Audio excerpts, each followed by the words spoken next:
Well, how about a little 7.62 by 39 love from the CMMG Dissent MK47.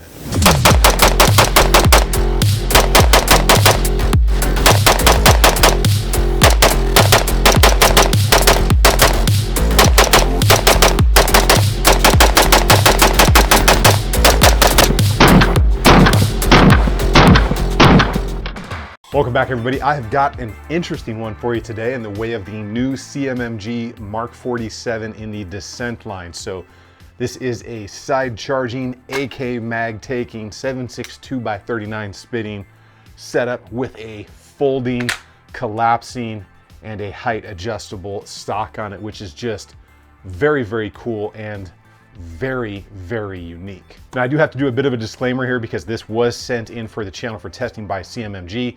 I know CMMG, I think it's an awesome crew of people. I've been to their factory, I've been to some events they put on.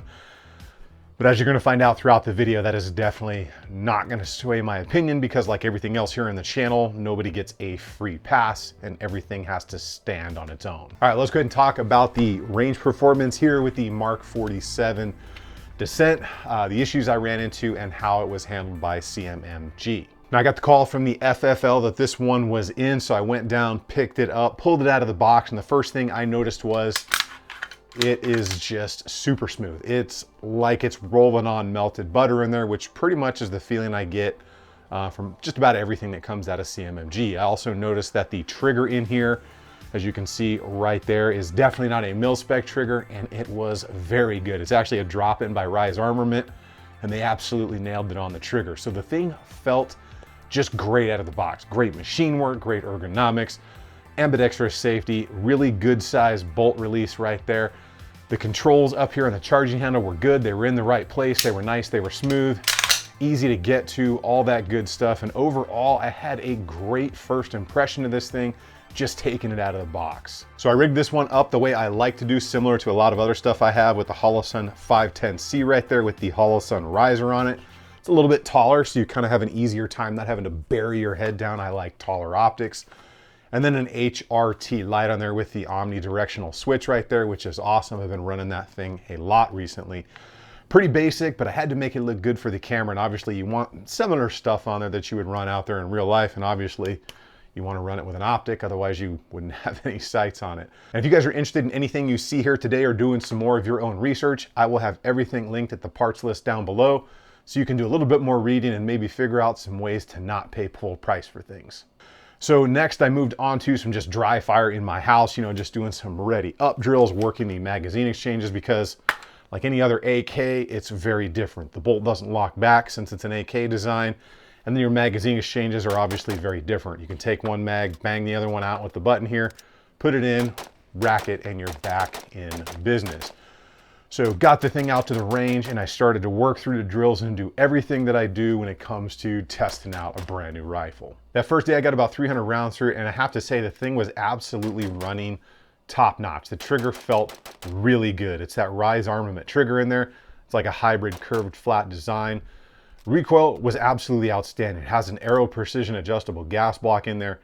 The controls were smooth. And I was just feeling really good about how this thing was running out there. The recoil was super controllable because of that adjustable gas block and the way it was set up. Just doing all the basic drills, ready ups, build drills, magazine exchanges. I was just enjoying this thing and I was feeling really good about those mag exchanges. Since I don't run AKs a lot, it was nice to get this thing trained in and just see it perform so well out there on the range. Once I got right around 250, maybe 300 rounds on it, this happened.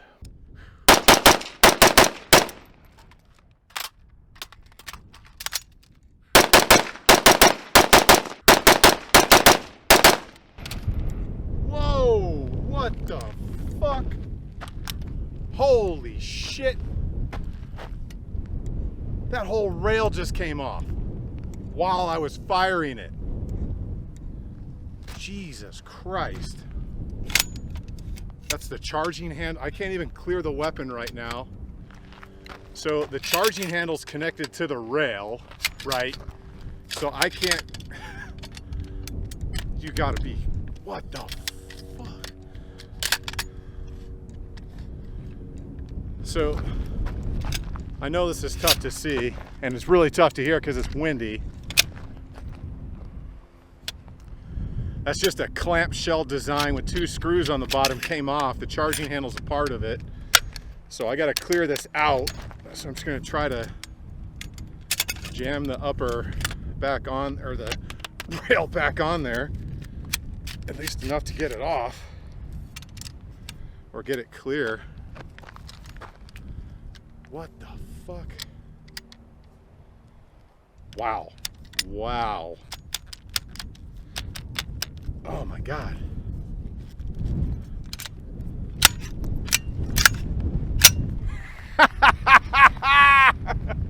Well, I'm no college professor, but I'm pretty sure that's not supposed to happen. So being that it was at that point unsafe to continue the testing out there, I packed everything up and I brought it home. I disassembled that rail and I noticed right away what the problem was. That little insert that's in there that keeps the rail locked into the barrel nut had just completely sheared off. That specific barrel nut design like that's been around for a very long time. I had rails dating back to like early 2000s that had a design like that. It was successful on some and it wasn't successful on others.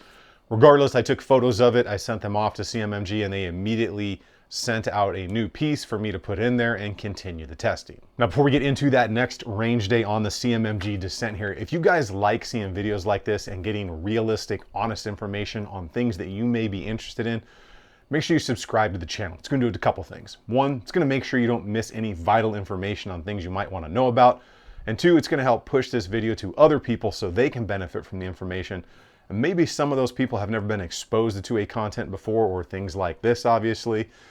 And maybe help win some of those people over and fight a little bit of that censorship. So make sure you subscribe and then let me know what your overall thoughts are on the Dissent so far. All right, so I got that new insert put in and I again did a little bit more dry fire and magazine practice because it had been a couple weeks.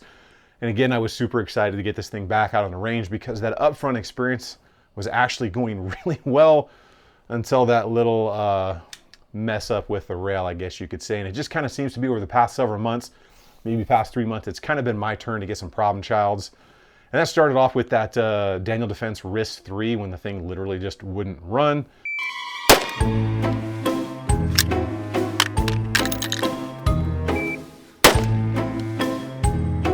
and get the best light on that possible so you can see it right there. And then I've run into a problem with this, and I've got one other problem child that I'm working with right now, hopefully that I can get up and running and fixed. So it just seems to be my turn. So either way, I got the mags loaded up and I got this thing back out on the range for day 2. All right, so we're back at it with the new MK47 Dissent.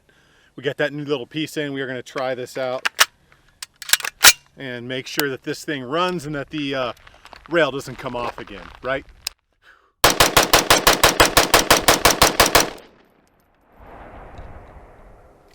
She's smooth.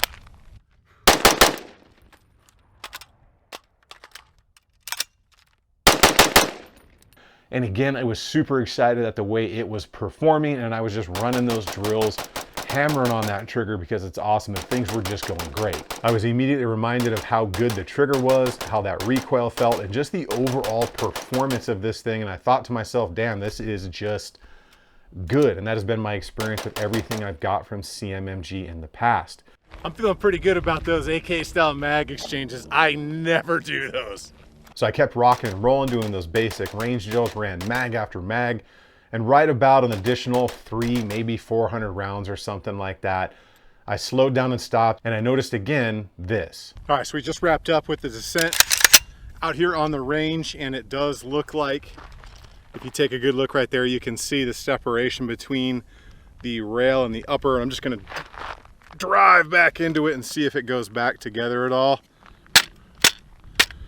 It looks like it maybe have spread a little bit out. We'll pull it apart and check it out at home, but hopefully that thing doesn't shear off in there again.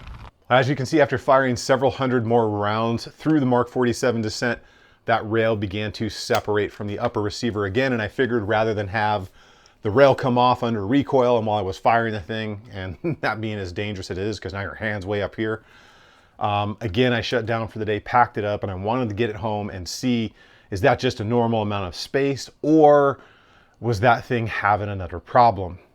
Unfortunately for me, when I got home and took this apart, that insert right there was almost completely sheared off again. So it seems to be that about 300 to 400 rounds, every time I take it out, that pin is going to shear off. So this whole setup here has like just under 1,000 rounds. It's like between probably 800 and 900-ish right now.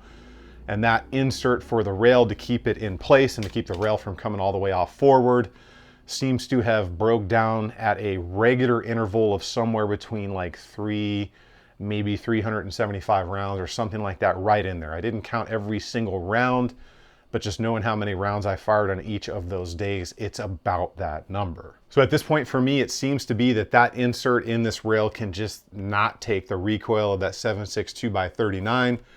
At least with this version. Now I know there's a bunch of other videos out there on the Mark 47 Dissent, and I've actually talked to several other people, and theirs seem to be running just fine. Honestly, for me, that is a big bummer because I wanted to like this thing because one, it's just super cool looking. Two, you've got all of these options that come from the factory on this. A side folding stock. It still fires while the stock is folded. It's adjustable for not only length of pull, but a comb height setup on there as well. Great drop-in trigger from Rise Armament, ambi controls, great bolt release on this side right here, side charging design, all the M-LOK rail space you want, and overall the way the thing felt under recoil on the range was just really good. So I am super bummed that this did not work out because I also wanted something that was very cool in the AK pattern here. So I could have, you know, something that's maybe kind of an updated style of AK, but you still get to use cheap AK ammunition and those cool looking AK mags. So the real question is it a one-off with this one, or is it a larger issue out there with the Mark 47 Dissent? Now, I did watch some other people's video. I didn't see anybody else talking about it or having the same issue out there. All I can tell you is I'm not paid to say nice things, and whatever happens on the channel happens on the channel, and you guys get to see it no matter who the brand is. So with all that being said, I don't know if other people maybe don't have the round count I did, didn't run it as hard as I did, or literally just didn't have the issue, because it could be something as small as maybe the rail's a little bit out of spec and that thing is riding a little too low, so that nub is just getting sheared off. Maybe the barrel nut's a little bit out of spec, but it is what it is. So with that said, there is no doubt in my mind that CMMG will 100% stand behind their product. They'll get this thing back and they'll fix whatever is going on in there, or they will replace it. Not a doubt in my mind, CMMG are good peoples. They have a great warranty. And like I said, unfortunately, it's just my turn to get a problem child these past several months. Make sure you guys hit the subscribe button if you want to get real reviews that are not puff pieces on things that you may be interested in. Huge thank you to all of my Patreons. If you want to support me, you can check out the Patreon. You can check out the build list down below that has all of this stuff and some ways to maybe not pay full price for things. You keep doing it out on the range. Remember, if you stay ready, you ain't got to get ready. I will see you all on the next one.